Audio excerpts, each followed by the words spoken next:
Hello and welcome to EduRev. My name is Harshmeet Singh. In this video, we will be discussing about the composition of the upper house of the parliament, that is the Rajya Sabha. The Rajya Sabha is also called the Council of the States. It has been formed for a very special purpose. The major purpose behind formation of the Rajya Sabha was that Rajya Sabha will act as a house where the states can bring their issues at the national forefront and they can discuss their issues at the national stage. However, over the years, we have seen the nature of Rajya Sabha has changed. The working of the Rajya Sabha has remained the same, but the objective of forming the Rajya Sabha has not been achieved and it has been used for other purposes. We will go into that debate a bit later on in our Parliament series. To begin with, in this video, we will be focusing on the basics about the composition of the Rajya Sabha. We will be discussing how many members does Rajya Sabha have, from where do the members come, and how do you become a member. I have been teaching the UPSC civil services aspirants over the past 5 years. I have given a couple of interviews myself, and more than 100 of my students have achieved ranks in the UPSC and various state PCS examinations throughout the country. Now, the Rajya Sabha, or the Council of States as we call it, is also called the House of the Elders. We have derived the concept of a second house from UK. In UK, the upper house is called the House of Lords. However, it is important to understand the fact that in the UK, the House of Lords is different as compared to the Rajya Sabha. The House of Lords is a nominated house where many of the seats are still hereditary. It does not have any real powers. It still is a house that highlights the royalty in Britain. The people who are close to the royal family, the people who themselves are royals, their relatives are the ones who are given seat in the House of Lords. Our Rajya Sabha is pretty different.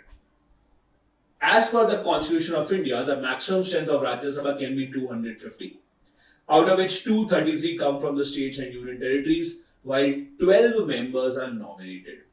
Now, these 12 nominated members are nominated by the President of India. As you would have read, the President of India can nominate a maximum of 12 members. These 12 members must be those who have special knowledge or experience in 4 specific fields, that is art, science, literature, or social service. Now, there are some important and interesting things here. Number one, many people ask me whenever I teach this, the first question that people have, "Fir sir, Sachin kaise aaye?" Sachin is a cricketer. Now, sports or cricket is not mentioned here. Then how is it that Sachin Tendulkar became a nominated member? Now, the reality is when Sachin was nominated, there was a debate about under which category is he being nominated. And it was clarified that in this case, sports in India is considered as an art. So, Sachin was nominated under this category. There's another thing, the second fact that you must remember.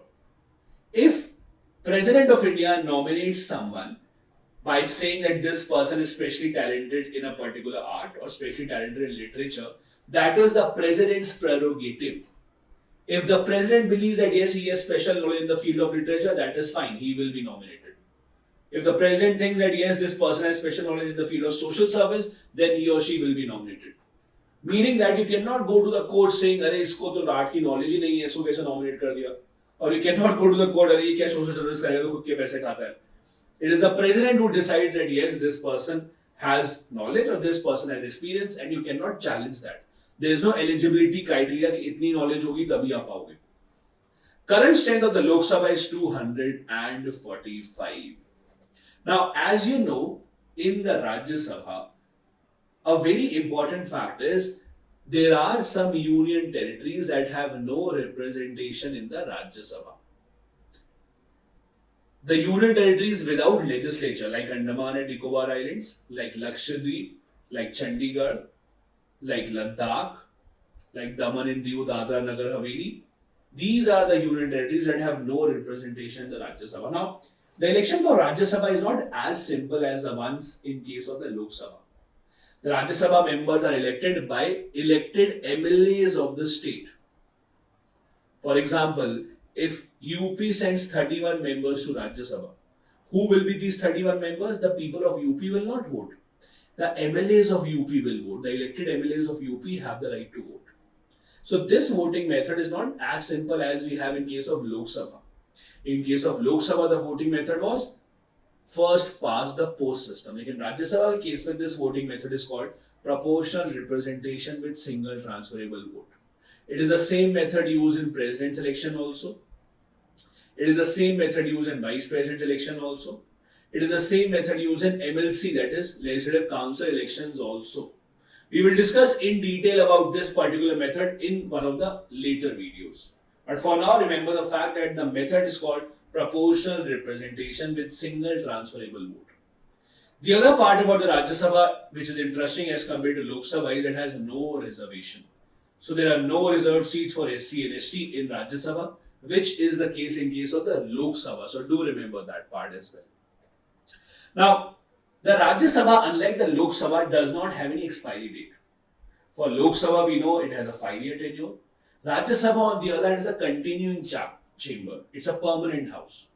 So how do members change?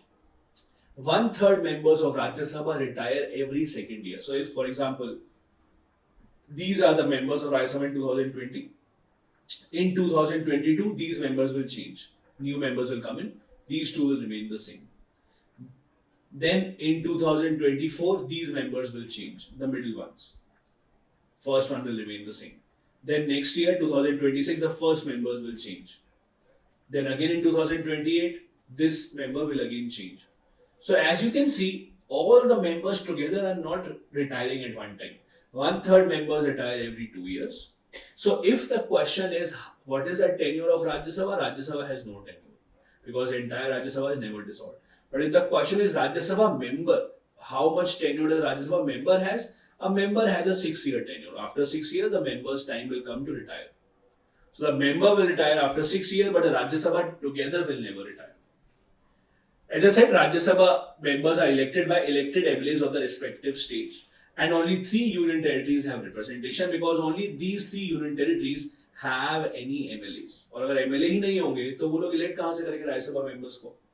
So union territories with a lesser population which don't have their own legislature, Andaman Nicobar, Ladakh, Chandigarh, Lakshadweep, Dadra Nagar Haveli, Daman and Diu, they don't have any representation in the Rajya Sabha.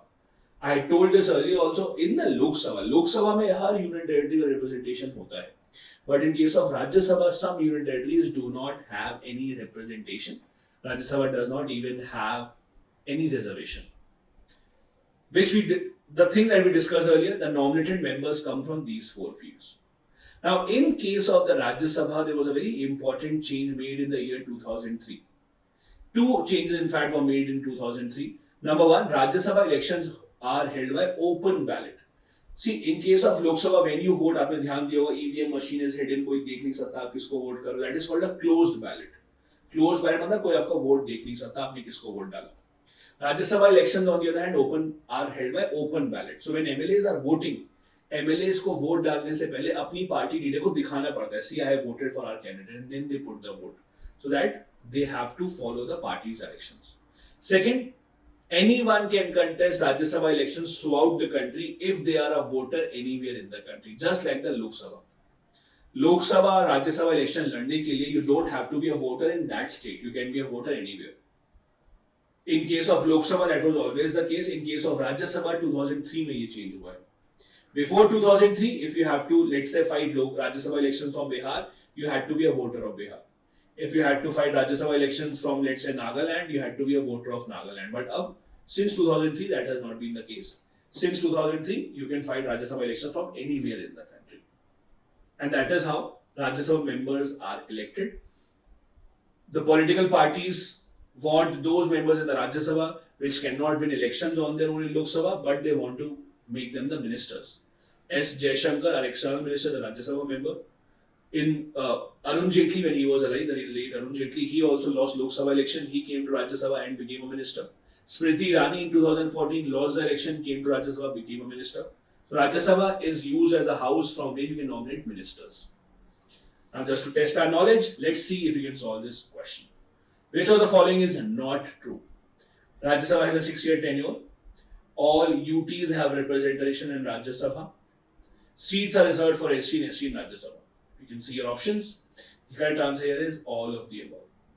All of the above are untrue. All of the above are false.